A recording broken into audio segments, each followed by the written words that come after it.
আজও বাংলাদেশের দিকে তাকায় দেখবেন যারা খানকা বসাইয়া জিকির করতেছে, লাফালাফি করতেছে, নারী পুরুষ একত্রে হইয়া ঢোলক বাজায় জিকির করে আর গান গায়, দেখেন না কয় পানির ভিতর জ্বললে বাতি ঝড় বাতাসেও নেবে না, ল্যাংটা বাবার মুরিদ হইলে নামাজ রোজা লাগে না। যেই পীর সাহেব বলবে নামাজ রোজা লাগে না, ওইটা পীর না টাটকা শয়তান। কয় সিজদার মতো একটা সিজদা দিবি, জান্নাত পার হয়ে জাহান্নামের তলে পড়বি। আছে না নাই? লালন শাহর মাজারে দেখলেন না মহিলারা গাঁজার কলকিতে টান মেরে খাইয়া বলতেছে আমি বিমানে উঠতেছি। প্রকাশ্যে জনগণের সামনে মাজার গুলোতে গাঁজা খাওয়া হয়, মাজারে গাঁজার কলকিতে এত ধোঁয়া ছাড়ে বাজান, রাস্তায় প্রশাসনের লোক দাঁড়িয়ে থেকে বলে মনে হয় ওরসের রান্না চলছে। কথা কন না কেন? ভণ্ডগুলো ভণ্ডামি করে যাচ্ছে আর বলে আমরা হকের দরবারে আছি। আছে না নাই? কথা বলেন না কেন? ভণ্ডামি পাইছেন, জায়গা পান না। পীর ছিল শাহজালাল, খানকাই পীর, রাজপথে পীর, নারায়ে তাকবীর হুঙ্কার দিয়েছে, গৌর গোবিন্দ ধুতি পরার টাইম পাইনি। কথা বলেন ঠিক? কম শাহজালালের মতো পীর দরকার আছে না নাই? আল্লাহ ওয়ালা ভালো জিনিস, ওয়াকুনু মাস সাদিকিন। আল্লাহ বলে তোমরা সত্যবাদীদের সঙ্গী হও। যে পীরের পা থেকে মাথা পর্যন্ত নবীর সুন্নাত দিয়ে ঢাকা, যার চেহারার দিকে তাকাইলে আল্লাহর কথা স্মরণ হয়, এরকম আল্লাহ ওয়ালা যেখানে আমরা আছি সেখানে গাঁজাখোর ভণ্ড, লালু বাবা, কালু বাবা, শিকল বাবা, তালা বাবা যেখানে, শয়তান আছে সেখানে। কথা বোঝা গেল? কোন ভণ্ডদের কাছে আমরা যাব না ইনশাআল্লাহ। কোন ভণ্ডের কাছে যাবেন না। পীর সাহেব নাই, মানুষ আছে কিনা তাও সন্দেহ। কবর মাজার বানায় রাখছে, লেখে রাখছে পাগলি শাহ রহমতুল্লাহ আলাই। ওপরে লেখে মাহবুব সোবান, ভারতের কামান, জামানার জামান। আছে না নাই? এক এক পীরের নাম, বাপ রে, আল্লাহ হেদায়েত দান করেন। ভণ্ড পীরের ওয়াজ বেশি করব না, কষ্ট হচ্ছে আপনাদের। এই ভণ্ডদের কাছে যাওয়া যাবে? এমনও পীর আছে মহিলা মুরিদ দেখলে মাথা ঠিক থাকে না, দুই হাত বাড়ায় বলে মাই আয়। মহিলা চিন্তা করছে এত বড় আল্লাহ ওয়ালা আমারে ডাকে, যদি বুকে না যায় জাহান্নামে জায়গা হবে না। পীর সাহেবের বুকের ভিতরে ঢুকে গেছে, আর পীরের বুকের ভিতরে ঢুকে এত শান্তি পাইছে, আনন্দের ঠেলায় গান গায়, বাবা আমি তোমায় ভালোবাসি, তোমার চরণ সুমিতে বাবা তোমার কাছে আসি গো বাবা, আমি তোমায় ভালোবাসি। যে নারী স্বামীকে বাদ দিয়ে পীরের ফাটা পায়ে চুমা খায়, ওই নারীর চরিত্রে ঠিক না। মা বোনেরা শুনে যান, আপনার পীর আপনার স্বামী। কথা কানা যায়? প্রত্যেকটা সন্তানের কাছে তার মা বাবা হলো পৃথিবীর সবচাইতে বড় পীর। কথা বলেন? জীবনে কোনোদিন মা বাবাকে ভাত দেয় না, পিতা মাতার জন্য 1 কেজি কমলা বেদানা কেনে না, পীর সাহেবের দরবারে গরু নিয়ে দৌড়ায়। পাগল দেখছেন? মা বাবার খবর নেয় না, পীরের বাবার খবরের অভাব নাই। আল্লাহ হেদায়েত দান করেন। গরু ছাগল নিয়ে কোনো পীরের দরবারে দৌড়াবেন না। আচ্ছা উনি যদি আল্লাহ ওয়ালা হয়, ভালো আছে, তো গরু ছাগল দিয়ে কি করবে? এলাকায় কত গরিব মেয়ে বিয়ে হয় না, দেন না, গরুটা জবাই করে মেহমানদারি করায় দেন, আল্লাহ খুশি হবে। এলাকায় মাদ্রাসা আছে, গরিব দুঃখী বাচ্চা পড়াশোনা করে, এতিম বাচ্চারা, একটা ছাগল মাদ্রাসায় দেন, ওরা জবাই করে খেয়ে আল্লাহর কোরআন তেলাওয়াত করবে, আরশের মালিক আল্লাহ খুশি হবে। আর আপনি মাজারে যায় ছাগল গরু দিয়েন, হ্যাঁ, ট্রাক ভর্তি করে নিয়ে যায়, মাইক বাজার গান গায়, দেখেননি? যা, কত কথা বলা যাবে না, কষ্ট হচ্ছে আপনাদের। কোন মাজারে টাকা পয়সা দান করবেন না। কথা কয় না কেন? হ্যাঁ, কোন মাজারে যদি মসজিদ থাকে, মাদ্রাসা থাকে, সেই জায়গায় আপনি দান করতে পারেন। শুধু মাজার এমন জায়গায় 1 টাকা দেবেন না। কথা কয় না? আপনাকে যা বলতেছে আপনি তাই করবেন। মাজারে কেন টাকা দিচ্ছেন? উনি আল্লাহ ওয়ালা না, ভালো আছে না, উনি টাকা দিয়ে কি করবে? আঙ্গুর কিনে খাবে? আপনি মাজারে কেন টাকা দিচ্ছেন? এতিম অসহায় প্রতিবন্ধী হাত পাতে 5 টাকা দিতে পারেন না, আর মাজারের দান বক্স দেখে 1000 টাকা 500 টাকা কেমনে ঢুকান? টাকা জেতা মানুষের দরকার না মরা মানুষের? জেতা মানুষ কান দিচ্ছে হাত পাতে, আপনি সেখানে দেন না। আর মাজারে পীর সাহেব একবারও ডাকলো না, এই মুসলিম টাকা দে, চাইছে? ওই জায়গায় কেন টাকা দিলেন? বলেন কেন দিলেন? কিসের বরকতের আশা? সন্তান হয় না, 56টা দরবারে ছাগল মান্নত করে, এই মাজারে ছাগল দিলে সন্তান হবে, পাইছেন কোথায়? কথা কয় না, কথা কয় না। খালি ওয়াশ করলে হবে না, মাঝে মাঝে ওয়াশ করা লাগবে। আরে ভাই আমাদেরকে দেন, মাদ্রাসায় দেন, কথা কয় না। দেওয়ার লোক খুঁজে পান না, যেথা মানুষ চোখের সামনে কান্দে মরে যাচ্ছে ওই জায়গা দেয় না, ওই মরা পীর সাহেবক যা দিয়ে এসেছে ওইটা পীর আছে না কলার গাছ আছে, আসলে কোনো মাজার কিনা আপনি জানেন? অধিকাংশ মাজার মিথ্যে মিথ্যে মাজার বানাইয়া ভণ্ডামি শুরু হয়ে গেছে, কথা কন ঠিক না? আল্লাহ যেন আমাদের হেদায়েত দান করেন, একটু জোরে বলেন আমিন। আমার কথায় অনেক মাজার পূজারীরা বিরক্ত হয়েছে, অনেকে ফোন দিয়ে হুমকি দিছে, তোমরা আল্লাহ আল্লাহর বিরুদ্ধে কথা বলো, মরার আগে জবান বন্ধ হয়ে যাবে। চিন্তা করছেন? ফরিদপুরে সালতা থানা আটরশি আছে না, আগে যাইতে পারি না, আমার সেই হুমকি দিত, কয় এই থানা আসলে তোর হাত পা কেটে নেব। গত 29 তারিখে ওই জায়গায় বয়ান করে আসছে, কই হাত পা কাটার লোকগুলো খুঁজে পাই নেই। কারণ ওই যে ওদের জিকির নিয়ে আমি একটু সাইজ করছিলাম যে খবরদার এই ভণ্ডদের কাছে যাবেন না। হক্কানি আল্লাহওয়ালা ভালো, সেখানে আপনি যাবেন, কিন্তু ভণ্ডদের কাছে যাব না। যেখানে ইসলাম আছে সেখানে আমরা আছি, যেখানে ভণ্ডামি আছে সেখানে আমরা। নারী পুরুষ একত্রে জিকির। আরে ভাই মহিলা মানুষ কাছে থাকলে মাথা ঠিক থাকবে, কিসের জিকির? জিকিরের কথা মনে থাকবে। আর আল্লাহ হেদায়েত দান করে।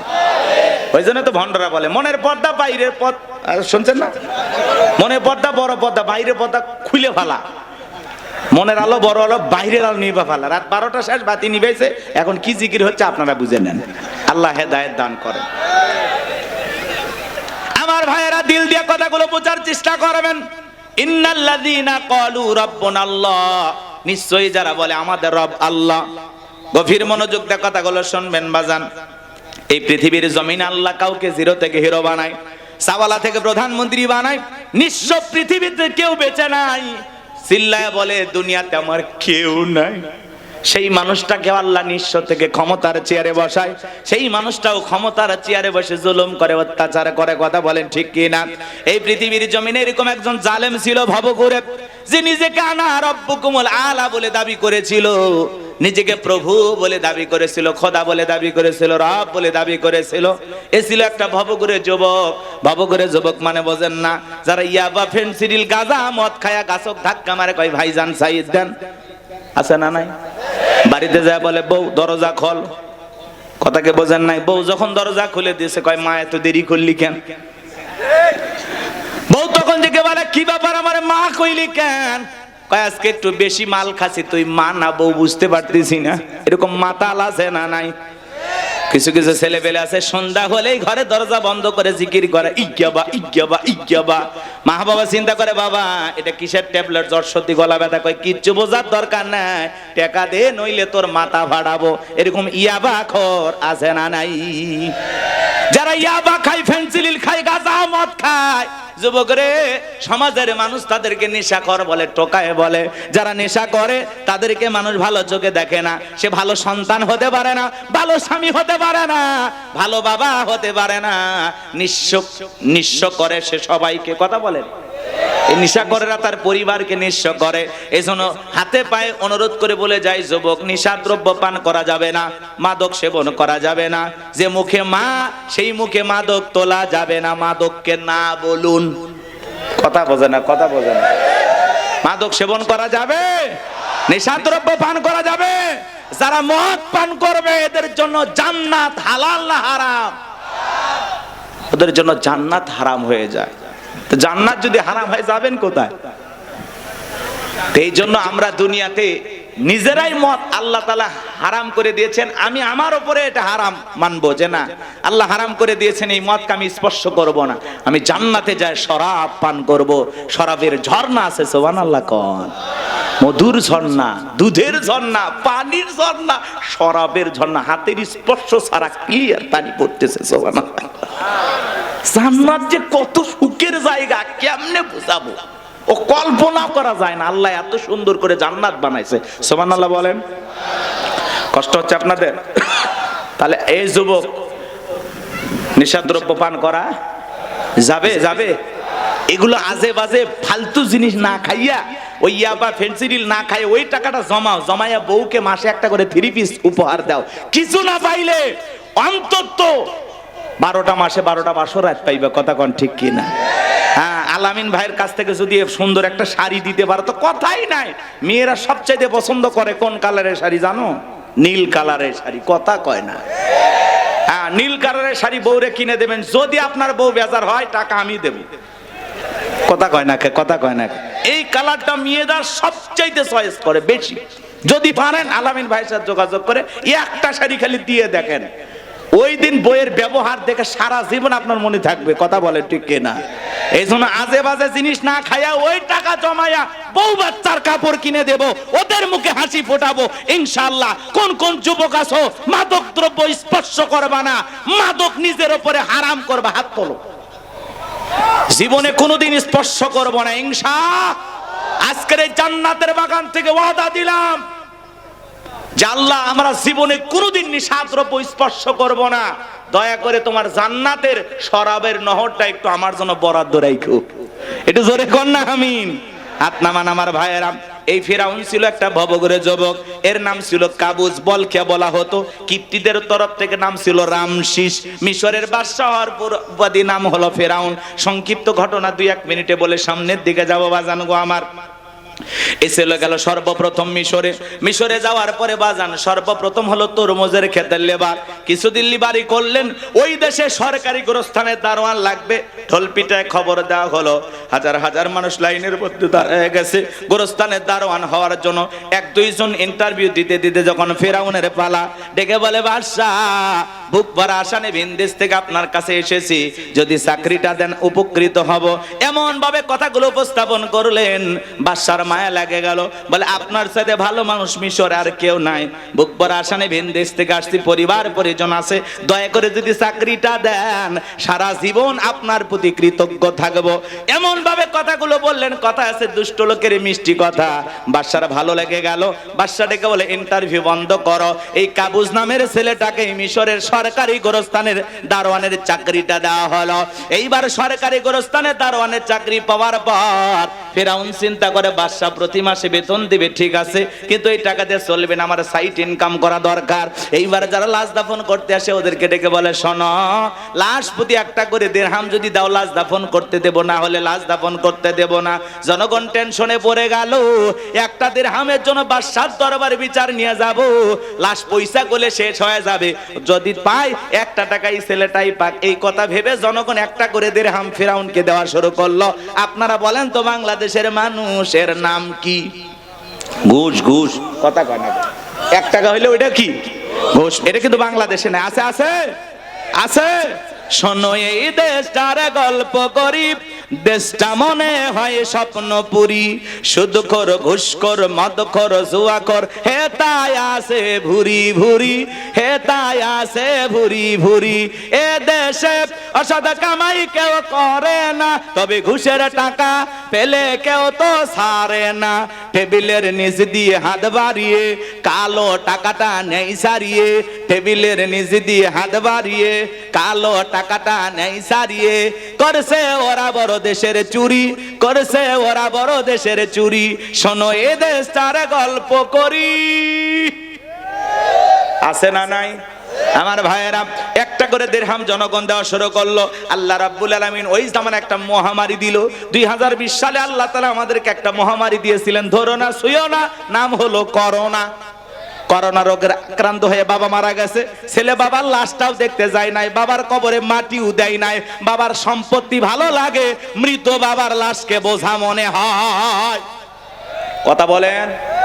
মায়ের করোনা হয়েছে, জঙ্গলে ফেলা আসছে। বন্ধুর করোনা হয়েছে, বন্ধু দেখতে যায় নাই। ভাইয়ের করোনা হয়েছে, ভাই দেখতে যায় নাই। স্বামীর করোনা হয়েছে, স্ত্রী কাছে যায় নাই।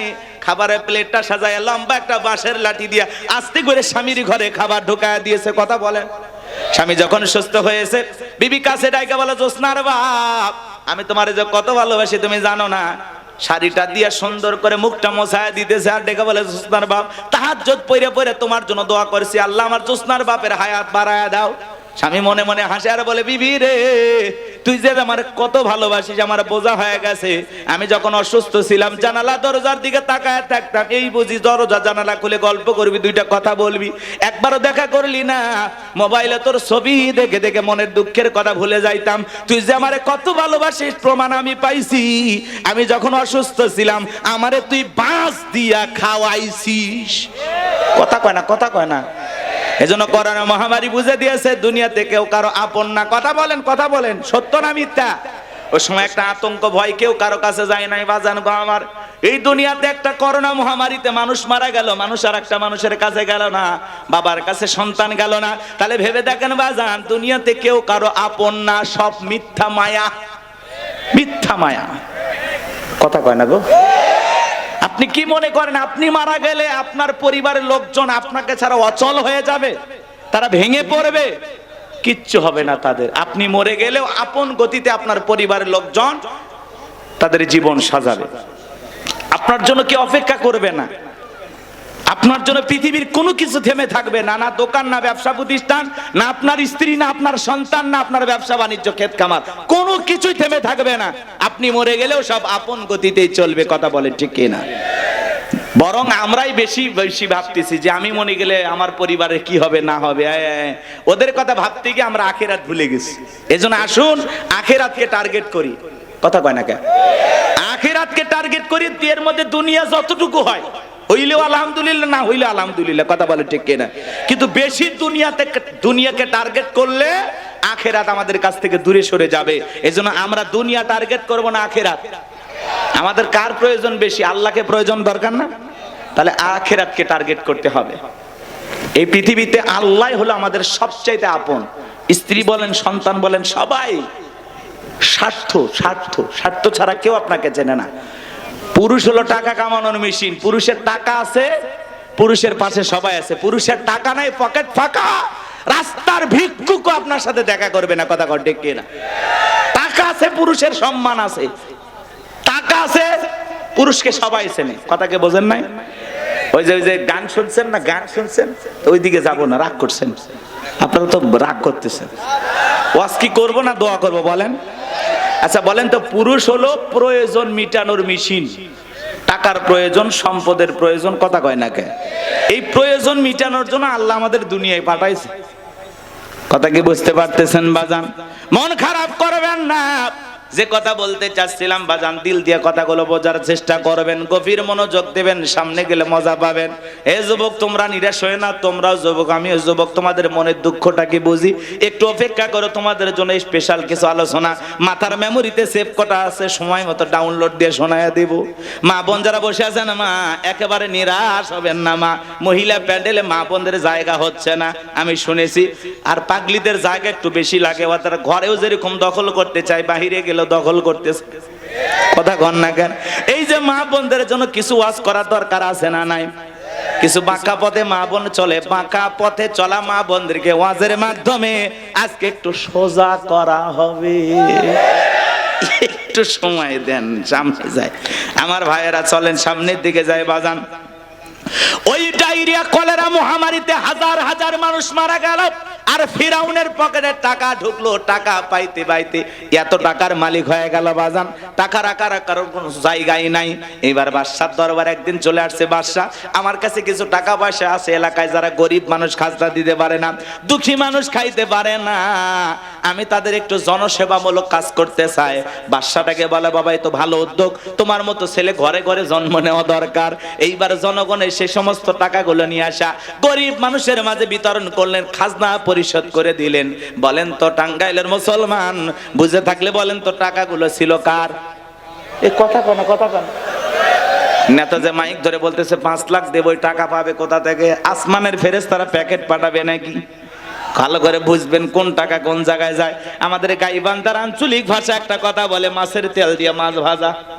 কথা কি বুঝতে পারতেছেন? জনগণের টাকা জনগণের মাঝে বিতরণ করে ফাও ফাও বাহাবা পাইলু। জনগণটিকে বলে, আহারে রাজ্যের বাদশা যদি এই ব্যক্তি না হয়া গোরস্থানের ছেলেটা হইতো, না জানি আমাদের কপাল খুলে যেত। নির্বাচনের আগে একটু জনসেবামূলক কাজ সবাই করে, আর নির্বাচনের পাতিলে যে চাটা রান্না হয়, বৃষ্টি হওয়ার পরে খেরে পালা নিচ দিয়ে যে পানি যায়, ওইটা রং আর ওই পাতিলের চায়ের রং সমান, কথা কোন ঠিক কিনা? এজন্য একটা চা খায়া, বিড়ি খায়া, সিগারেট খায়া নিজের পবিত্র আমানতটা বিক্রি করবেন না। মাথায় থাকবে। আল্লাহ হেদায়েত দান করেন। চলেন সামনের দিকে যাই বাজান। এইবার মিশরের মন্ত্রী মারা গেল, নির্বাচন শুরু হয়ে গেল। আগে তো জনগণের মন কায়রে নেছে, সবাই বলে ভোট দিবা কোনখানে? কয় ফেরাউন যে মার্কাতার আছে তার মাঝখানে। এক চান্সে সবাই মিলে ফেরাউনকে ভোট দিয়া মিশরের মন্ত্রী বানায় দিল। কিছুদিন পরে আল্লাহর খেলা বোঝা বড় দায়, বার্ধক্যজনিত কারণে মিশরের বাদশা মারা গেল, সিংহাসন ফাঁকা হয়ে গেল। ফেরাউন সমস্ত জনগণ আর নেতাদেরকে ডেকে বলে, দেশের জনগণ শোনো দিয়া, দেশের বাদশা মারা গেছে, বাদশা ছাড়া একটা দেশ চলতে পারে না, তোমরাই বলো মিশরের বাদশা হবে কে? সমস্ত জনগণ ডেকে বলে, অনেক আগে আপনাকে চেনা জানা হয়ে গেছে, আপনি মিশরের বাদশা হয়ে যান, আমাদের কারো কোনো আপত্তি নাই। জনগণ যখন সমর্থন দিল, ফিরাউন নেতাদেরকে ডেকে বলে, তোমরা বলো আপত্তি আছে? নেতারা ডেকে বলে, আমাদের কোনো আপত্তি নাই, জনগণ সমর্থন দিয়েছে, আপনি নেতা, কোনো সমস্যা নাই। এইবার সবার সমর্থন পাইয়া মিশরের বাদশা হয়ে গেল।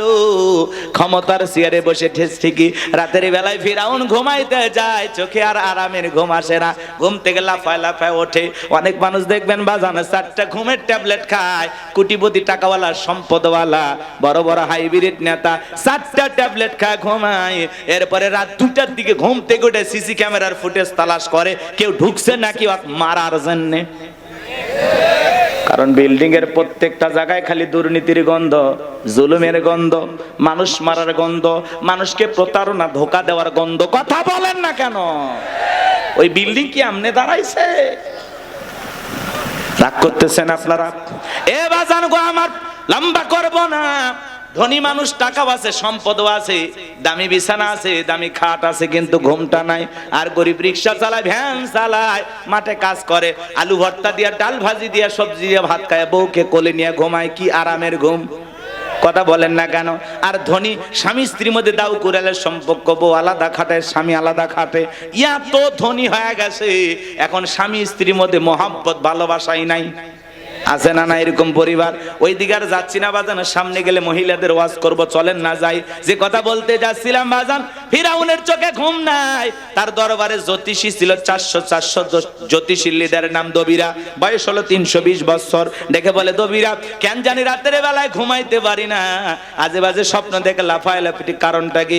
দবিরা এবার দেখে বলেন, এত অপেক্ষা করেন, একটু আমাকে সময় দেন। দবিরা সময় নিয়ে ভাগ্য কবে শোনা করে বলেন, নেতা যদিও ছিলেন ভবঘুরে যুবক, তরমুজের ক্ষেতের লেবার, গোরস্থানের দারোয়ান, এরপরে মিশরের মন্ত্রী, বর্তমান রানিং বাদশা, আঙ্গুল ফুলা কলার গাছ, কিন্তু আপনার ভবিষ্যৎ জীবন বড় অন্ধকার। আগামী 3 মাসের মধ্যে বনি ইসরাইল সম্প্রদায়ের ভিতরে মুসা নামের একটা ছেলে জন্মগ্রহণ করবে। ওই মুসার কারণে রাজত্ব পাওয়ার ক্ষমতা থাকবে না নেতারে, এমনকি আপনার জীবনও যাওয়ার সম্ভাবনাও দেখা যায়। এই কথা শোনার পরে ফিরাউনের মাথা ঠান্ডা না গরম? খালি গরম মানে? দবিরা যদি বলতো মুসা আসবে, খানকা বানায় বসে বসে জিকির করবে, তাহলে মাথা গরম করতো না। আজও পৃথিবীর জমিনে যারা মাজার নিয়ে বসে আছে, খানকায় বসে আছে, এদেরকে কেউ টার্গেট করে না। যারা আল্লাহর জমিনে আল্লাহ দ্বীনকে কায়েম করতে চায়, কোরআনের সমাজ ব্যবস্থা কায়েম করতে চায়, আল্লাহর আইন দিয়ে জমিনটা পরিচালনা করতে চায়, তাদেরকে টার্গেট করে করে ভিতরে ঢোকানো হয়। কথা বলে ঠিক কিনা? ফিরাউনের মাথা গরম হয়ে গেছে, হামানকে ডেকে বলে, এটা কো হামান, এই দিগাই। হামানের মাথায় কোনো চুল ছিল না, সাদে মান্নায় বাম্পার লোড, পুরো মাথা ছিল ভারতের দমদম এয়ারপোর্ট। ডেকে বলে, হামান রে তাড়াতাড়ি করে বল। দবিরা বলল, একটা মুসা নামের ছেলে জন্মগ্রহণ করবে, ওর কারণে রাজত্বের চেয়ার থাকবে না, ক্ষমতা থাকবে না, এমনকি আমার জীবনটাও নাকি চলে যাবে, এটা তো মেনে নেওয়া যায় না। হামান ডেকে বলে, নেতা টেনশন নাই, মাইট ইজ রাইট, জোর যার মূল্য তার, পাওয়ার রাজত্ব আমাদের, ক্ষমতা আমাদের হাতে, আমরা যা বলবো মিশরের জনগণ তাই মানতে বাধ্য। বলে, কি করতে চাস? হামান ডেকে বলে, নেতা যত ছেলে সন্তান জন্মগ্রহণ করবে সবাইকে জবাই করে করে দুনিয়ার বুক থেকে বিদায় করে দেব, তাহলে আপনার শত্রু মুসার আগমন ঘটবে না। এমন কথা শোনার পরে ফিরাউন ডেকে বলে, হামান রে, আসলেই তোর মাথায় বুদ্ধি আছে, তবে শোন, ছেলেগুলোকে জবাই করবি, মেয়েগুলোকে জবাই করবি না, কারণ ছেলেদের মধ্যে আমার শত্রু আছে, মেয়েদের মধ্যে কোনো শত্রু নাই। তার মানে চোর হলে মানুষ ভালো, মোবাইল নিয়ে গেল, সিম কার্ড খুলে দিয়ে গেল, কথা বলেন ঠিক কিনা? সন্তান জবাই করা শুরু হয়ে গেল, 3টা মাস অতিবাহিত হয়ে গেল। দবিরাকে ডেকে বলে, দবিরা, এইবার গবেষণা করে দেখ, আমার পথের কাটা মুসা মরল না বাঁচলো? দবিরা গবেষণা করে বলে, না, তার 3টা বর্ণনা পাওয়া যায় বাজান। একটি বর্ণনায় বলা হয়েছে 20,000, আর একটি বর্ণনায় বলা হয়েছে 24,000, আর একটি বর্ণনায় বলা হয়েছে 80,000। দবিরা ডেকে বলে, না, তা যদিও হাজার হাজার মায়ের বুক খালি কইরা সন্তানগুলোকে জবাই করে বিদায় করেছেন, কিন্তু আপনার পথের কাটা মুসা এখনো মরে নাই, মায়ের কোলে জীবিত আছে, সুস্থ আছে, কিন্তু কোন বাড়িতে আছে, কোথায় আছে, এইটা বলার ক্ষমতা আমাদের নাই। বলেন আল্লাহু আকবার। ওয়া মাকারু ওয়া মাকারাল্লাহ আল্লাহু খায়রুল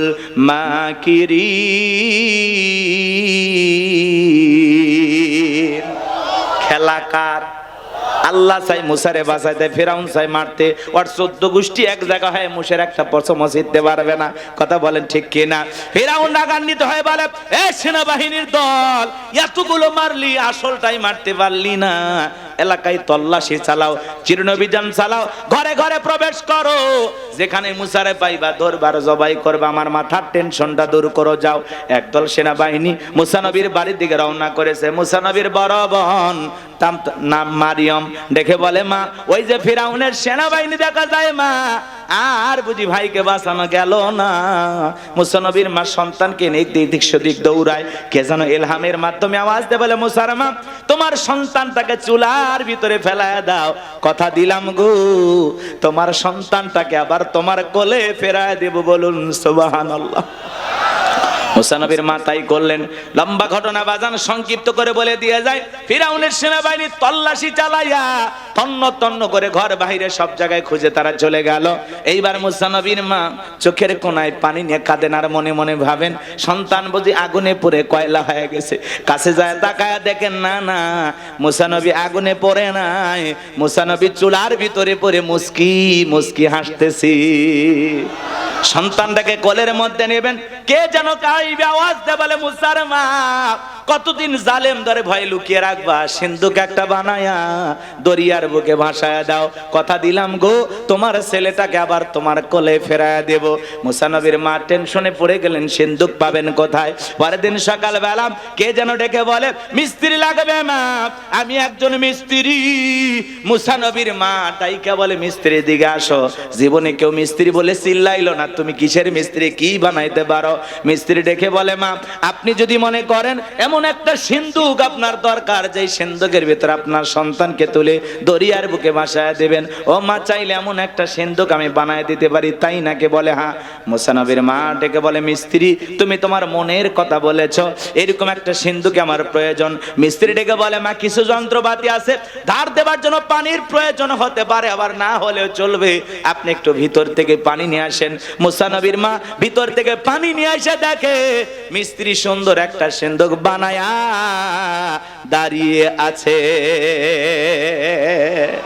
এইবার সিন্ধুকটা হাতের মধ্যে দিয়ে মিস্ত্রি দৌড়ায়, পেছন থেকে ডেকে বলে, মিস্ত্রি, লোহার পয়সা কিনিবা না, কাঠের পয়সা কিনিবা না, তোমার পারিশ্রমিকের দামটা কিনিবা না। মিস্ত্রি ডেকে বলে, মা, যারা বিপদে পড়ে আমি তাদের উপকার করি, বিনিময়ে টাকা পয়সা গ্রহণ করি না। মুসা নবীর মা ডেকে বলে, মিস্ত্রি, এই বিপদের দিনে এত বড় উপকার করলা, লোহার পয়সাও নিবা না, কাঠের পয়সাও নিবা না, তোমার পারিশ্রমিকের দামটাও নিবা না, অন্তত তোমার নামটা বলে যাও, মাঝে মাঝে তোমার কথা মনে হলে আল্লাহর কাছে তোমার জন্য দোয়া করব। মিস্ত্রি ডেকে বলে, মা, আমি দুনিয়ার কোনো সাধারণ মিস্ত্রি না, আমি আল্লাহর ফেরেশতা, আমার নাম জিবরাইল। এইবার সিন্ধুকের ভিতরে মুসা নবীকে তুলে দরিয়ায় ভাসায় দিলেন। আর মেয়ে মারিয়মকে বলে, মা, সিন্ধুক ভাসতে ভাসতে কই যায় খবর নিয়ে আসবি। ওই দিন বিকেল বেলা ফিরাউন তার প্রিয়তমা স্ত্রী আসিয়াকে নিয়ে আসছে সমুদ্রের সৈকতে হাওয়া খাইতে। মাঝে মাঝে বউকে একটু বিনোদন করার দরকার আছে না নাই? এইবার এইবার ফিরাউনের ঘাটে সিন্ধুক চলে আসলো, সেনাবাহিনী সিন্ধুকটা ধইরা নেতার কাছে নিয়ে গেছে। ফিরাউন ডেকে বলে সিন্ধুকটা খোলো তো দেখি। সিন্ধুকটা যখন খোলা হলো, সবাই তাকায়া দেখে সিন্ধুকের ভিতরে মনে হয় পূর্ণিমার চাঁদ উদয় হয়েছে। আসিয়ার চক্ষু শীতল হয়ে গেল। ফিরাউন দেখে বলে তরবারি আন, জবাই কর। এইটাই মুসা। আসিয়া বলে থামো, খালি মারাই শিখছো, এতগুলো মাল্লা তাও কি শান্তি পাইলা না? ও স্বামী, এই ছেলেটাকে মারার আগে আমার একটা প্রশ্নের উত্তর দাও। এই যে সিন্ধুকটা দেখা যায়, এমন কাঠ কি তোমার দেশে পাওয়া যাবে? ফিরাউন কাঠটা নাই রেসারে বলে বিবি রে, এই সিন্ধুকের যেমন কাঠ এমন কাঠ আমি কেন আমার বাপ দাদা 14 পুরুষও কেউ দেখে নাই। আসিয়া বলে স্বামী, এটা ভিন দেশি কারো সন্তান, বাঁচতে বাঁচতে আমার দেশে আসছে, এই ছেলেটাকে আমি মারতে দেব না। এই ছেলেটাকে আমাদের পালক পুত্র হিসাবে লালন পালন করতে চাই। জোরে কোন মারহাবা। কথায় আছে যেখানে বাঘের ভয় সেখানে রাত হয়। যারে খুঁজতেছে মারার জন্য আল্লাহ তারই দায়িত্ব দিল লালন পালন করার জন্য। জোরে বলেন মারহাবা। আসিয়া যখন বলেছে ছেলেটাকে আমি পালবো, একে আমাদের পালক পুত্র বানাবো, অনেক কঠিন স্বামী কিন্তু মাঝে মাঝে বইয়ের আপত্তির কাছে দুর্বল হয়ে যায়। বলে ঠিক আছে মাইনা নিলাম। আসিয়া বলে শুধু মানলেই হবে না, ঢোল পিটায় খবর দাও, ফিরাউনের ছেলে সন্তান যে দুধ পান করাবে মাসে মাসে তাকে বেতন দেওয়া হবে। বলে ঠিক আছে, ঢোল পিটানো হলো। হাজার হাজার নারীরা আসছে, মুসা নবীকে কোলে নাই, স্তন খুলে মুখ লাগায় দেয়। আল্লাহ নবী মুসা আলাইহিস সালাম কোন মহিলার স্তনে দুধ পান করে না। জোরে কোন মারহাবা। সমস্ত নারীরা ব্যর্থ হয়ে চলে গেল। ওই যে মুসা নবীর বোন নাম তার মারিয়ম, ঈসা নবীর মায়ের নাম মারিয়ম, আর মুসা নবীর বড় বোনের নামও ছিল মারিয়াম। এইবার মারিয়াম দেখে বলে ও রানী আসিয়া, এমন একটা ধাত্রীর খবর আমার কাছে আছে, আমার বিশ্বাস এই সন্তান তার দুধ পান করবে, তাই নাকি? বলে হ্যাঁ। দুইজন লোক পাঠানো হলো, মুসা নবীর মাকে ফিরাউনের দরবারে নিয়ে আসা হলো। এ বাজান গো আমার, এইবার মুসা নবীর মা সন্তানকে কোলে নিয়ে যখন স্তন কুলে মুখ লাগায়া দিয়েছে, আল্লাহ নবী মুসা আলাইহিস সালাম মায়ের স্তনে দুধ খাওয়া শুরু করেছে। বলুন সুবহানাল্লাহ। আসিয়া বলে আপনার বেতন ডাবল, থাকার কোয়ার্টারে ফিরি। মুসা নবীর মা ডেকে বলে ও রানী আসিয়া, সন্তানকে যদি দুধ পান করাইতে চান, সন্তান আপনার বাড়িতে আমি রাখবো না, সন্তান আমার বাড়িতে থাকবে। আসিয়া বলে আমি তাতেও রাজি আছি, মাঝে মাঝে সন্তানটাকে দেখায় নিয়ে যাবেন, ওরে না দেখলে আমার ভালো লাগে না। কথা আছে মায়ের চাইতে মাসির দরদ বেশি। আসিয়া তো জানে না সন্তানটা কার কোলে আছে। কথা বলেন। মুসা নবীর মা পৃথিবীর প্রথম মা, যে মা তার আপন সন্তানকে দুধ পান করানোর বিনিময়ে মাসে মাসে বেতন পেয়েছিল। জোরে কোন মারহাবা। লম্বা ঘটনা সংক্ষিপ্ত করে বলে দিয়ে যায় বাজান, মুসা নবী চলা ফেরার বয়সে উপনীত হয়েছে। আসিয়া একদিন সন্তানটাকে ফেরাউনের কোলে দিয়ে বলে ধরো, ছেলেটাকে কোলে নাও, মানুষ দেখলে মনে করবে ছেলে তোমার না, নাও তো কোলে নাও। মাঝে মাঝে দেখবেন মা বোনের রাগ করলে সন্তান কোলে নিয়ে এসে স্বামীর কোলে দেয়, দেখেন না? সামলাও তো সামলাও, ক্যাসেট প্যাপো ভ্যাপো ভাল লাগে না। কথা কয় না কে? এই সন্তানটাকে একটু সামলাও তো, বাপু জ্বালাইলো ইয়েও জ্বালাইলো, বাপু হারামি আমার পেট থেকে হচ্ছে ডবল হারামি। কথা কয় না? কথা কয়। এরকম মা বোনেরা বলে না? সন্তান খারাপ হলে হবে না, আর বাপ খারাপ, আর মা খারাপ, আর বংশ খারাপ, আছে না নাই? সন্তান খারাপ হলে আপনার 14 গোষ্ঠীর বদনাম, আর সন্তান ভালো হলে মা যে ভালো হোক, ওরা ভালো হয়ে থাক, তাও শান্তি পায়। আমরা পুরুষ সহ্য করা শক্তি আছে, পাগলি করে খেপান যাবি না। কথা কন না খায়। সন্তান ভালো হলে যাক বাইরি গুণ, খারাপ হলে আমরা বাপেরা দায় স্বীকার করলাম। কথা কয় না? কি বলেন? দোষ নিলেন তো? হ্যাঁ, খারাপ হলে আমাদেরই, আমরা খারাপ, আমাদের বংশ খারাপ। আর ভালো হলে যা, তোরা ভালো, তোর মাও ভালো, তোর বংশ ভালো, তোর নানিও ভালো। কি কয়? রাগ করতেছেন মনে হয়। আমার ভাইয়ারা গভীর মনোযোগ দিয়ে কথাগুলো শুনে যাবেন। এইবার আসিয়া ভিতরে চলে গেল। ফেরাউন মুসা নবীকে ভালো করে বুঝবেন, কোলের মধ্যে নিয়া কি সুন্দর চেহারা, কাফের হওয়ার পরে মায়া লাগছে। কি লাগছে? চুমা খাওয়ার নিয়তে ঠোঁটটা যখন বাড়াইছে বাজান, এমন একটা কচি হাতে 12 মণ ওজনের থাপ্পড় লাগায় দিয়েছে। এক থাপ্পড় খায়া ফিরাউন চিৎকার মেরে উঠছে। আশেপাশে লোকজন দৌড়ে আসে বলে নেতা এত জোরে চিৎকার মেলেন, ব্যাপারটা কি? ছেলে যে থাপ্পড় মারছে কথা জনগণকে বললে কি ইজ্জত থাকবে? বলে আমার বাড়ি আমি চিল্লাইছি, আমি কি তোদেরকে ডাকছি, সরে যা। ওদেরকে তাড়িয়ে দিলেন। এইবার চিৎকার মেরে ডেকে বলে আসিয়া, আসিয়া রে আয় আয়, তাড়াতাড়ি করে আয়। এর চোখে মুখে যে আগুন দেখছি রে আসিয়া, এ মুসা ছাড়া কেউ না, তরবারি যে জবাই করে পথের শত্রুটা দূর করি। আসিয়া বলে ছেলে কি করছে? বলে জানো না, এই ছেলে আমার গালে থাপ্পড় মারছে। আসিয়া বলে ঢং করা জায়গা পাও না, এই ছোট মানুষ তোমাদের কোনোদিন তোমার গালে থাপ্পড় মারতে পারে? ভালো করে বোঝার চেষ্টা করবেন বাজান। ফেরাউন ডেকে বলে বিবি রে কেমনে তোরে বুঝাবো, এর চোখে মুখে যে আগুন দেখছি আর থাপ্পড়ে যে ওজন দেখেছি রে আসিয়া, আমার মন ডাইকা কয় এই ছেলেটাই ভবিষ্যতে মুসা হবে। আসিয়া বলে না, ছেলেরা আমার কোলে দাও, ফাজলামি বাদ দাও। ফেরাউন ডেকে বলে বিবি তোরে কেমনে বুঝাবো হবে? বলেন আল্লাহু আকবার। এখানে আরো কিছু ঘটনা আছে, বলার সুযোগ নাই। আল্লাহর নবী মুসা আলাইহিস সালামের বয়স হয়ে গেল 25 বছর, টকবকে যুবক। কিপ্তি আর বনী ইসরাইলের মধ্যে লাগছে ঝগড়া। মুসা আলাইহিস সালাম যা বলে, কিপ্তি রে সব জায়গায় নেতার গরম দেখাস। কিপ্তি মানে ফিরাউনের লোক। দেখেন না কিছু কিছু পাতি নেতার গরম, কামারে চিনিস, আমি অমুক নেতার আপন খালাতো বোন, তার ছোট মেয়ে বিয়ে করেছি, কি হাইব্রিড পরিচয়। কথা কয় না গো, আছে না নাই? ছোট ছোট পাতি নেতার গরম এলাকায় থাকা যায় না, এলাকার ত্রাস। গাল কাটা কামাল, কান কাটা রমজান, নাম কি ট্যাবলেট, বুলেট, শয়তানের টয়লেট, আছে না নাই? মানুষ হত্যা করে, মানুষ মারো।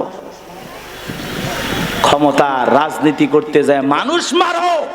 যেই মানুষটাকে হত্যা করেছে তার বাড়িতে যাও, যা দেখো তার স্ত্রী কিভাবে কান্না করে, তার সন্তানগুলো কিভাবে ডুকরে কাঁদে, তার পরিবারের লোকজনেরা কিভাবে কান্না করতেছে। আজকে একজনকে হত্যা করেছো, একদিন আল্লাহ তাআলা কারো মাধ্যমে তোর জীবনটাও শেষ করে তোর স্ত্রী সন্তানকে এইভাবে কাঁদাবে। মানুষ মারা রাজনীতি করো, গাল কাটা রমজান, আছে না নাই? আল্লাহ হেদায়েত দান করেন। একটু জোরে বলেন না আমিন। কষ্ট পাইতেছেন আমার কথা? সামনে যাবো, আরো আধা ঘন্টা লাগলে থাকবেন তো ইনশাল্লাহ। তাকবীর দেন, লিল্লাহি তাকবীর। শোনেন বাজান গো আমার, মুসা আলাইহিস সালাম ফিরাউনের কিপ্তিকে মারলেন একটা ঘুষি, এক ঘুষিতে কিপ্তি দুনিয়ার থেকে ডিলেট। ইন্না লিল্লাহি ওয়া ইন্না ইলাইহি রাজিউন। কিপ্তি মারা গেছে, কিপ্তির খাতা ক্লোজ। ভালো করে বুঝবেন বাজান গো আমার। এইবার মুসা আলাইহিস সালামের বিরুদ্ধে ফিরাউনের দরবারে হয়ে গেল মার্ডারের মামলা। আল্লাহ ডেকে বলে পয়গম্বর আর থাকা যাবে না, মাদাইনের দিকে রওনা করো। মুসা আলাইহিস সালাম মাদাইনের দিকে রওনা করলেন। ওখানে পানি খাওয়ানোর একটা ঘটনা আছে, লম্বা হবে এজন্য আমি বলতেছি না বাজান। শুআয়ব আলাইহিস সালামের দুইটা মেয়ের সাথে পরিচয় হয়ে গেল। তাদের সঙ্গে তাদের বাড়িতে গেলেন। দুইটা মেয়ে যা বলে, আব্বা বাড়িতে একটা কাজের মানুষ দরকার, রাখাল দরকার বাবা। একটা ছেলেকে পেয়েছি, ছেলেটা অত্যন্ত লাজুক ভদ্র। আমরা দুইটা বোন কয়েকটা ঘন্টা সময় কাটায়া দিলাম, একটা বারের জন্য আমাদের চেহারার দিকে তাকায় নাই। বলেন আল্লাহু আকবার। নবীরা লাজুক না হয় কি পারে? এ বাজান গো আমার, শুআয়ব আলাইহিস সালাম বলে ঠিক আছে মা, যা রেখে দিলাম। আল্লাহর পয়গম্বর শুআয়ব আলাইহিস সালাম মুসা নবীকে তার বাড়িতে রাখাল হিসেবে রাখলেন। বড় মেয়ে সফুরার সাথে বিবাহের ব্যবস্থা করলেন। আল্লাহর পয়গম্বর মুসা আলাইহিস সালাম শ্বশুর বাড়িতে থাকলেন 8 থেকে 10 বছর। ঘর জামাই, কয় জামাই? কথা কয় না, কথা কয় না। শ্বশুর বাড়িতে থাকলেন 8 থেকে 10 বছর ঘর জামাই। আল্লাহ ডেকে বলে পয়গম্বর আর কতদিন শ্বশুর বাড়ি মধুর হারি, এইবার গাট্টি গুট্টি গোছাও, স্ত্রীকে সঙ্গে নাও। আল্লাহ পাক যখন অর্ডার দিলেন, পয়গম্বর স্ত্রীকে সঙ্গে নিলেন, শ্বশুরের দেওয়া লাঠিকে সঙ্গে নিয়ে যখন তোর পর্বতে আসলেন। এখানে আরো কিছু ঘটনা আছে, বলার সময় নাই।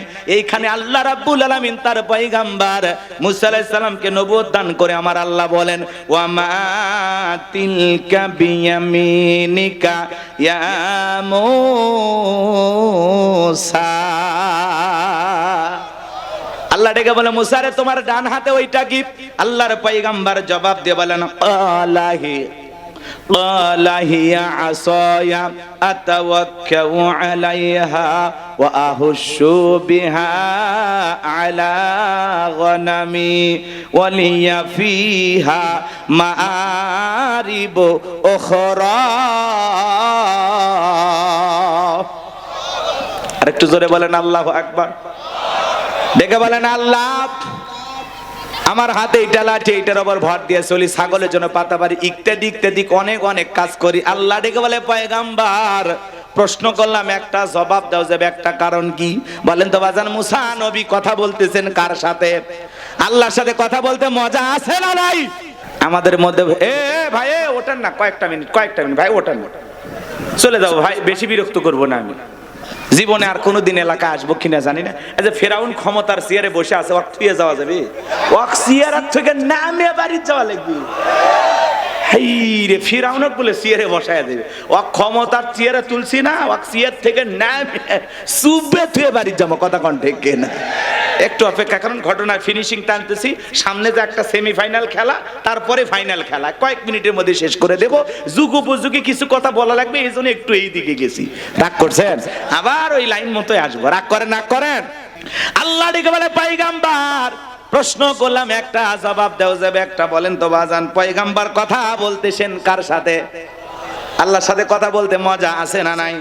জোরে বলেন, মজা আছে না নাই? এরপরে আল্লাহ রাব্বুল আলামিন বলেন, ক্বালা আলকিহা ইয়া মূসা। আল্লাহ ডেকে বলে পয়গাম্বার তোমার হাতের লাঠিটা এবার নিক্ষেপ করো। পয়গাম্বার হাতের লাঠিটা নিক্ষেপ করলেন। ফাআলকাহা ফাইযা হিয়া হাইয়াতুন তাসআ। হয়ে গেল বিশাল বড় একটা সাপ। মুসা নবী বলে, বাপ রে বাপ, এই যে জাতের সাপ আমার বংশ করে দিবে। সাপ ভয়ে পয়গাম্বার ডরে দৌড়াইতে লাগলেন।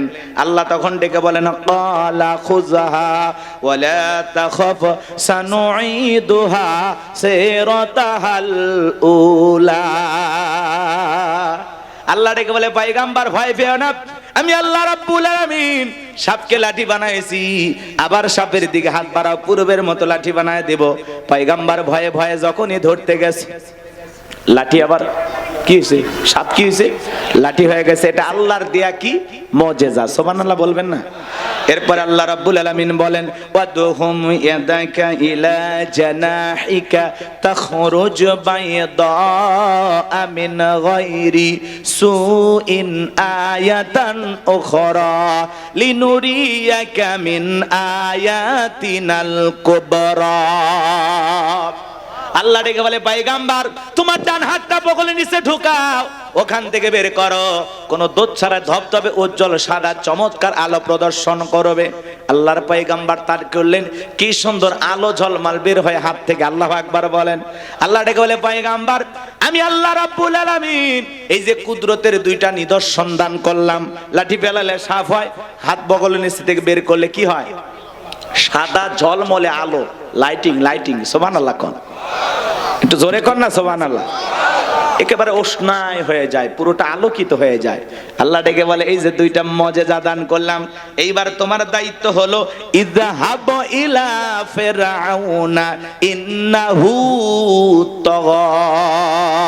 ফিরাউনের নিকট চলে যাও। ওই ফিরাউন সীমা লঙ্ঘন করেছে। যা বলো, ফিরাউন রে, তোর বানানো আইন দিয়ে মিশর চলবে না, এখন থেকে মিশর পরিচালনা হবে আল্লাহর আইন দিয়া।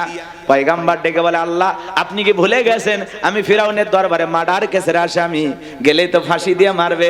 আল্লাহ ডেকে বলে, পয়গাম্বার আমি আল্লাহ যার সাথে আছি, কোন জালেম আগুনে পোড়ায় মারতে পারবে না, পানিতে ডোবায় মারতে পারবে না, ফাঁসির দড়িতে ঝোলায় মারতে পারবে না।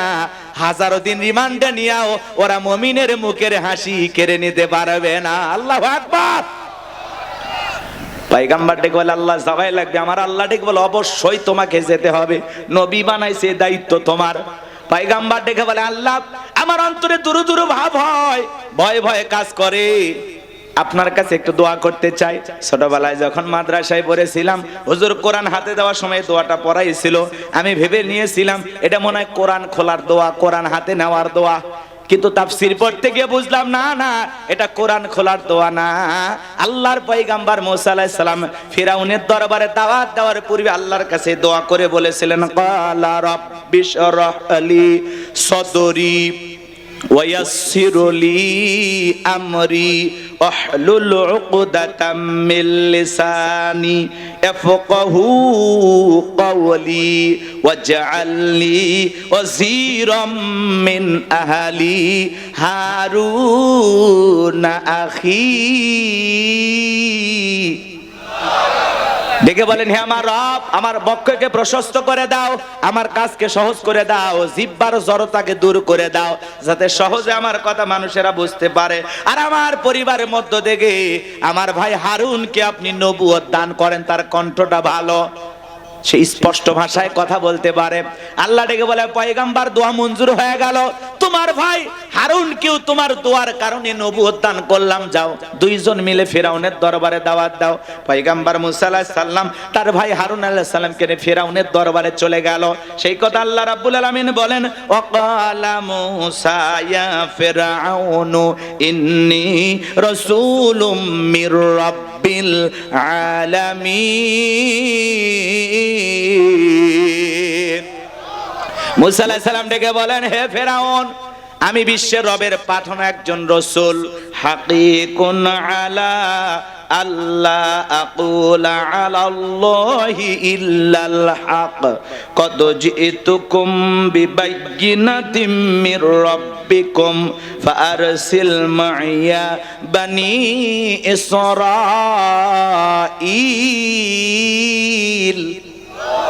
পয়গম্বর ডেকে বলেন, আল্লাহর ব্যাপারে সত্য ছাড়া মিথ্যা কিছু বলবো না। হে ফিরাউন, আমি আল্লাহর পাঠানো একজন রাসূল, আল্লাহর ব্যাপারে সত্য ছাড়া মিথ্যা কিছু বলবো না। বনি ইসরাইলদের দাসত্বের গোলামীর জীবন থেকে মুক্ত দাও, ওদেরকে মুক্ত করে আমার সঙ্গে যেতে দাও। ফিরাউন তখন কি বলেছিল জানেন? ক্বালা ইন কুনতা জিতা বিআয়াতিন ফাআতি বিহা ইন কুনতা মিনাস সাদিকিন। ফিরাউন দেখে বলে, তুমি যে নবী, স্পষ্ট কোন দলিল বা প্রমাণ যদি তোমার কাছে থাকে সেটা আমাদের সামনে উপস্থাপন করো, যদি তুমি তোমার দাবিতে সত্যবাদী হয়ে থাকো। ফিরাউনের কাছে নবী দাবি করলো, প্রমাণ দেখতে চায়। আর কত ভণ্ড পীর আল্লাহওয়ালা দাবি করে, আমরা প্রমাণ দেখতে চাই না। কথা বলেন এ ভাই, 10-15 মিনিট চাইছি না? বসেন বসেন, মজা পাবেন, শেষ ফিনিশিংটা দিয়ে যান। কোরআনের কথা মজা লাগে না? এতক্ষণ তো ঘটনা শুনেলাম, এখন দেখেন কত মজা। সুবহানাল্লাহ কোন প্রত্যেকটা আয়াত তেলাওয়াত করবেন, আপনারা সব পাবেন। আমাদের ঈমানটা বাড়ায়া দিবেন, তিনি কে? যাযাতুহুম ঈমানা। কোরআন শুনলে ঈমানটা বৃদ্ধি পায়। সুবহানাল্লাহ কোন। আমার ভাইরা, আল্লাহর পয়গম্বর মুসা আলাইহিস সালামের কাছে কয়টা মুজিজা আছে বাজান? প্রমাণ কয়টা আছে? 2টা। লাঠি ফেলালেন, সাপ হয়ে গেল। বগল নিচে থেকে হাত বের করলেন, কি সুন্দর ঝলমলে আলো প্রদর্শন করলো। এই দৃশ্য দেখার পরে তারা বলে, ক্বালাল মালাউ মিন কওমি ফিরআউনা ইন্না হাযা লাসাহিরুন আলীম। ফিরআউনের সমস্ত এমপি মন্ত্রী যারা ছিল, এমপি মন্ত্রী পরিষদ বর্গের লোকেরা, সমস্ত লোকেরা ডেকে বলে, ইন্না হাযা লাসাহিরুন আলীম, নিঃসন্দেহে ছেলেটা মস্ত বড় জাদুকর। নবী দেখায় মুজিজা আর ওরা বলে জাদু, কারণ ওই সমাজে জাদুর ব্যাপক প্রচার প্রসার ছিল। কথাকে বুঝাইতে পারলাম? নবীর মুজিজাটা ওদের কাছে জাদুর মতোই মনে হলো। গভীর মনোযোগ দিয়ে কথাগুলো শুনবেন। এইবার ফিরাউন এমপি মন্ত্রী সবাইকে ডেকে বলে, এই ছেলে জাদু দেখায়, ভীতি প্রদর্শন করে আমার ক্ষমতার চেয়ার দখল করতে চায়, আমাদেরকে দেশ থেকে বিতাড়িত করতে চায়। তোমরাই বলো এই ছেলের বিরুদ্ধে কি ব্যবস্থা নেওয়া যায়? সমস্ত লোকেরা ডেকে বলে, নেতা, আপাতত এই ছেলে আর তার ভাইকে আপনি যেতে দেন, ওদের সঙ্গে আমরা একটা খেলা খেলবো। ওরা যেহেতু জাদু দেখাইছে, দেশে তো আর জাদুকরের অভাব নাই, নির্দিষ্ট একটা দিন বলে দেওয়া হোক, ওই দিন ওই ছেলের সাথে আমরা জাদুর খেলার মোকাবেলা করব। নবী মুসা আলাইহিস সালাম, হারুন আলাইহিস সালামকে তারা বিদায় করে দেওয়ার পরে তারা কি করলো? ইয়াতু বিকুল্লি সাহিরিন আলিম, শহর বন্দর থেকে দক্ষ দক্ষ জাদুকর ফিরাউনের দরবারে উপস্থিত করলো। সমস্ত জাদুকররা ফিরাউনের দরবারে উপস্থিত হয়ে বলে, নেতা, আপনার শত্রু মূসাকে যদি পরাজিত করতে পারি, আপনি আমাদেরকে কি পুরস্কার দিবেন? বেনিফিটটা কি, লাভটা কি, আমাদের বিনিময় পাবোটা কি?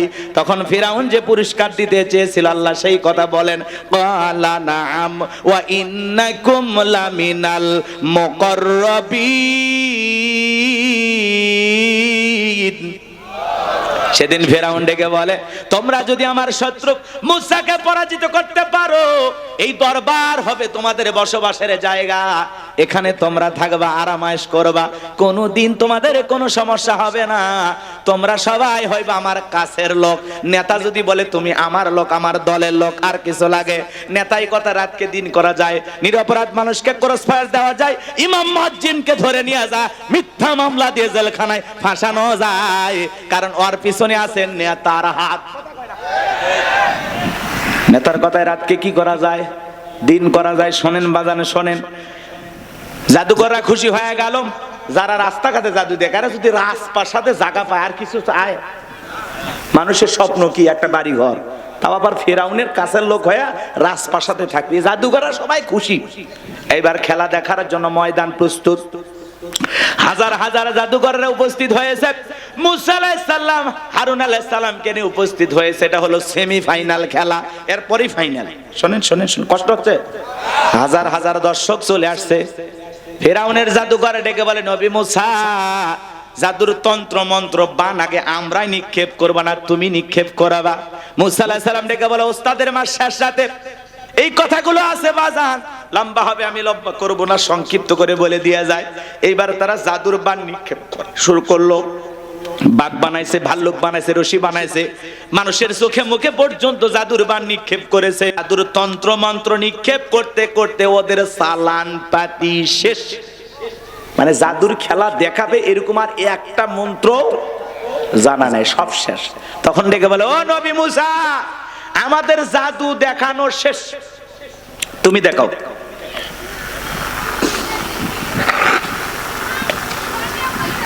কষ্ট হচ্ছে আপনাদের?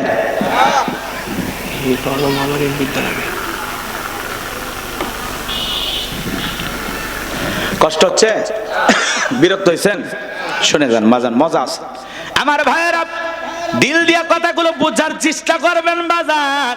আমি গুনাহগার যে কথা বলতে চাচ্ছিলাম, এইবার আমার আল্লাহ বলেন, ওয়া আওহাইনা ইলা মূসা আন আলকি আসাকা ফাইযা হিয়া তালকাফু মা ইয়াফিকুন।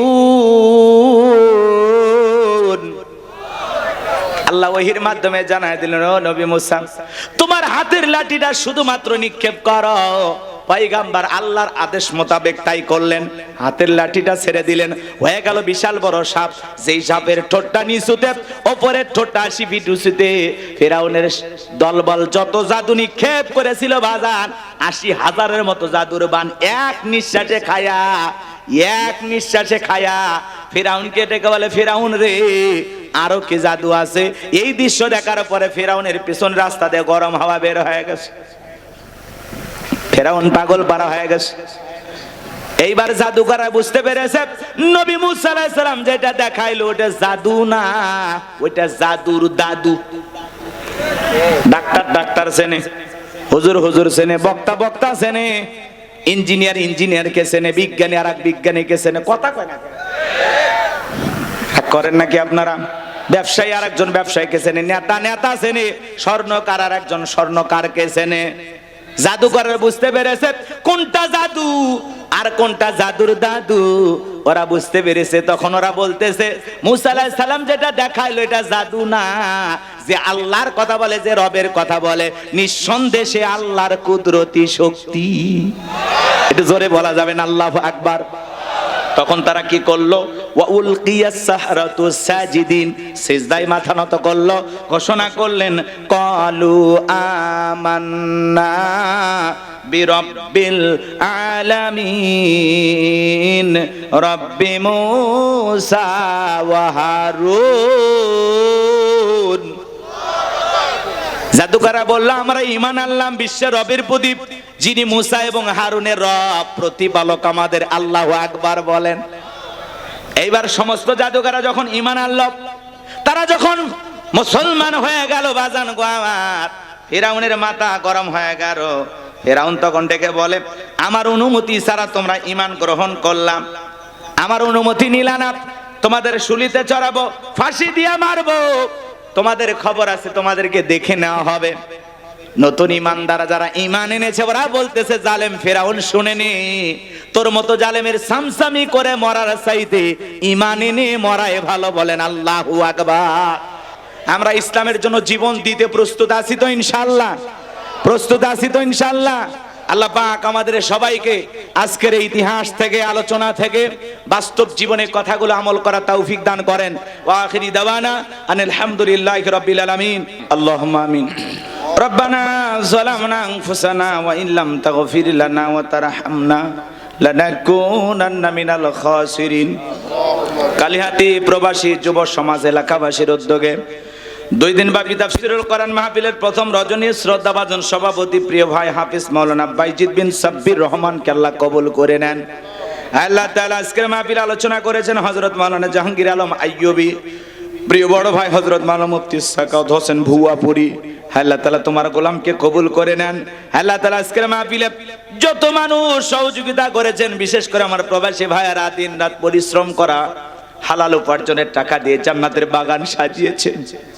আল্লাহ যুবক ভাইদের, প্রবাসী ভাইদের আয়োজনকে কবুল করে নেন। আল্লাহ তাআলা তাদের হায়াতের জিন্দেগিতে বরকত দেন, রুজি রোজগারে বরকত দিয়ে দেন। প্রবাসী ভাইদেরকে বেশি বেশি করে টাকা ইনকাম করার তৌফিক দিয়ে দেন। তাদের পরিবার পরিজনকে ভালো রাখেন। আল্লাহ আমার প্রবাসী ভাইদের দুঃখ দুর্দশা যাতনা কষ্টের কথা দুনিয়ার কেউ জানে না। পান্তা দিয়ে ভাত খায়ও বাড়িতে ফোন দিয়ে বলে আমি ভালো খাবার খাইছি। কি যে কষ্ট করে 2-3 দিন পর্যন্ত খাবার না খেয়ে পরিশ্রম করে। প্রবাসে যাওয়া কত রিস্ক, কত কষ্ট, কত সন্তান লাশ হয়ে বাড়িতে ফিরে আসে, তারপরে আমার ভাইয়েরা রোজগার করে। আল্লাহ আমার ভাইদেরকে আপনি কবুল করে নেন। আগামী কালকের মাহফিলকে কবুল করে নেন। আগামী বছর আরো বড় পরিসরে মাহফিলকে সাজানো তৌফিক দিয়ে দেন। বিশেষ করে আমার প্রিয় ভাই তরুণ জনাব আল আমিনকে আল্লাহ কবুল করে নেন। আল্লাহ যে স্যারের বাড়িতে খানা খাইলাম, ওই স্যারের পরিবারের উপর খাস রহমত বরকত নাজিল করেন। স্যারের দাদা যদি মারা গেছে, তাদের কবর জান্নাতের বাগান বানায় দেন। আল্লাহ তাদের মনের কিছু বাসনা আছে, আল্লাহ আপনি বাসনাগুলো পূরণ করে দেন। আল্লাহ তাআলা এই মাহফিল বাস্তবায়ন করার জন্য লাইটিং, মাইটিং, পোস্টার, ব্যানার, ডেকোরেটর ভাইয়েরা সহ যারা যেভাবে সহযোগিতা করেছেন সবাইকে দুনিয়া আখিরাতের উত্তম জাযা দান করেন। আল্লাহ আরো সুন্দর করে আগামী বছর আয়োজনটাকে করার তৌফিক দিয়ে দেন। দূর দূরান্ত থেকে হাজার হাজার নারী পুরুষ কথাগুলো শোনার জন্য ছুটে এসেছেন, যারা কোরআনের কথাগুলো শোনার জন্য ছুটে এসেছেন, আল্লাহ সবাইকে নিরাপদে বাড়ি পর্যন্ত পৌঁছার তৌফিক দান করুন। সবাইকে আপনার রহমতের চাদরে আবৃত করুন। আল্লাহ তাআলা সবাইকে কোরআন এবং সুন্নাহ দিয়ে জীবনটা সাজানোর তৌফিক দাও। কোরআনের হেদায়েতের নূর দিয়ে অন্তরগুলো আলোকিত করে দাও। কোনোদিন যদি টাঙ্গাইলের মানুষের সাথে আর দেখা না হয়, এই মুখগুলো জান্নাতের সিঁড়িতে পরিচয় করায় দিও। আল্লাহ পাশে একটা সুন্দর মাদ্রাসা, আল্লাহ তাআলা এই দ্বীনি প্রতিষ্ঠানটাকে কবুল করে নাও। এই মাদ্রাসার ওস্তাদ ছাত্রদের কবুল করে নাও। এলাকাবাসীকে কবুল করে নাও। এই গ্রামে যত মানুষ মাটির নিচে শায়িত, কবরস্থানে শায়িত, সমস্ত কবরবাসীর কবর আযাবগুলো মাফ করে দাও। কবরগুলো জান্নাতের বাগান বানায় দাও। আতিককে কবুল করো, আনিস ভাইকে কবুল করো, আব্দুর রহিম ভাইকে কবুল করে দাও। আল্লাহ আমার মাদ্রাসায় নূরে মদিনাকে কবুল করো। মসজিদ কবরস্থান বানানোর যে স্বপ্নগুলো দেখে সারা দেশে ঘুরতেছি, আল্লাহ আমার এই 2টা স্বপ্ন তুমি পূরণ করে দিও। আল্লাহ জীবনে একটাবার আমাদের সবাইকে বাইতুল্লাহ যাওয়ার তৌফিক দিও। তামাম পৃথিবীর মুসলিম উম্মাহকে হেফাজত করো। ফিলিস্তিনে মুসলমানদের বিজয় দাও। বাংলাদেশের মসজিদ মাদ্রাসা কবুল করো। হক্কানে উলামা ইকরামদের কবুল করো। এই জমিনকে কোরআন আর ইসলামের জন্য কবুল করে নাও। চর্মচোখে একটাবার দেখতে চাই কোরআন দিয়ে দেশটা চলে কেমন দেখা যায়। আল্লাহ এই জমিনকে কোরআন আর ইসলামের জন্য কবুল করে নাও। আল্লাহ তাআলা সাবেক মেয়র অসুস্থ, শেফায়ে কামিল আজেলা দান করো। অনেকে দোয়া চেয়েছেন নাম না জানা, প্রবাসী ভাই সহ এলাকাবাসী সহ যারাই যে আশায় দোয়া চেয়েছেন সবার আশাগুলো পূরণ করে দাও। আল্লাহ প্রবাসী ভাইদের যে চিন্তা ভাবনা দেখলাম, আল্লাহ এত সুন্দর তারা ভাবনা করে রেখেছেন। এলাকার মানুষের সেবা করার জন্য একটি সুন্দর উদ্যোগ নিয়েছেন। আল্লাহ এই উদ্যোগকে আপনি কবুল করে নেন। সুবহান রাব্বিকা রব্বিল ইজ্জাতি আম্মা ইয়াসিফুন ওয়া সালামুন আলাল মুরসালিন আলহামদুলিল্লাহি রাব্বিল আলামিন। আল্লাহ আমরা নফসের ধোঁকায় পড়ে দুনিয়াতে অনেক গুনাহ করে ফেলেছি। আল্লাহ আমাদের সকলের তামাম জিন্দেগির গুনাহগুলো মাফ করে দেন। আল্লাহ এমন জায়গায় বসে গুনাহ করেছি দুনিয়ার কেউ জানে না, আপনি জানেন। আল্লাহ আমাদের সকলের তামাম জিন্দেগির গুনাহগুলো মাফ করে দেন। আমি স্যার আপনার বান্দার অভাব নাই, কিন্তু আপনি স্যার আমাদের আর কোনো আল্লাহ নেই। আল্লাহ আমাদেরকে আপনি মাফ করে দেন, আল্লাহ আমাদেরকে আপনি মাফ করে দেন। রব্বুল আলামিন ওই কঠিন ভয়ঙ্কর জাহান্নামের আগুন থেকে আমাদের মুক্তি দেন। ربنا اصرف عنا عذاب جهنم إن عذابها كان غراما ربنا آتنا في الدنيا حسنة وفي الآخرة حسنة وقنا عذاب النار। আল্লাহ আমাদেরকে মাফ করে দেন, আল্লাহ আমাদের সবাইকে আপনি মাফ করে দেন। আল্লাহ আমার ভাইদেরকে আপনি মাফ করে দেন, আল্লাহ আমার যুবকদেরকে আপনি নামাজি বানায় দেন। আল্লাহ আমিন ভাইয়ের ব্যবসায় আপনি বরকত দিয়ে দেন। অত্যন্ত নম্র বিনয়ী সাদা মনের একজন ছেলে, আল্লাহ যে ভাইরা তাদেরকে গাইডলাইন দিচ্ছেন আল্লাহ তাদেরকে কবুল করেন। মুফতি সাকাওয়াত হোসেন ভাইকে কবুল করেন, সভাপতি মহোদয়কে কবুল করেন, আশেপাশে অনেক শ্রদ্ধাভাজন মুরব্বী দ্বীনের দায়ী আলেম ওলামা, আল্লাহ মাদ্রাসার ছাত্ররা, আল্লাহ মুরব্বী চাচারা, দাড়িবাগা হাজী সাহেবেরা, তরুণ যুবকেরা, পর্দার আলে মা বোনেরা হাত তুলেছে। আল্লাহ যার হাত দোকানা পছন্দ হয় সে হাতের বদলতে আজকের দোয়াকে কবুল আর মঞ্জুর করে নেন। আল্লাহ তাআলা আজকের দোয়াকে কবুল আর মঞ্জুর করে নেন। হায় রব্বুল আলামিন, যেই মাসে মরণ দিবা মাসটা যেন রমজান মাস হয়, যেই দিনে মরণ দিবা দিনটা যেন জুমার দিন হয়। নামাজের সেজদারত অবস্থায় মৃত্যু দিও, কোরআন পড়তে পড়তে মৃত্যু দিও, ইসলামকে প্রতিষ্ঠিত করার জন্য রাজপথে জীবনটা বিলানোর তৌফিক দিও। মৃত্যুর সময় যখন উপস্থিত হবে, মালাকুল মউত যখন সামনে দাঁড়িয়ে যাবে, ওই মুহূর্তে দয়ার নবীর চাঁদ মুখখানা দেখতে দেখতে আমাদের সকলের জবানে জারি করে দিও লা ইলাহা ইল্লাল্লাহু মুহাম্মাদুর রাসূলুল্লাহ সাল্লাল্লাহু আলাইহি ওয়াসাল্লাম।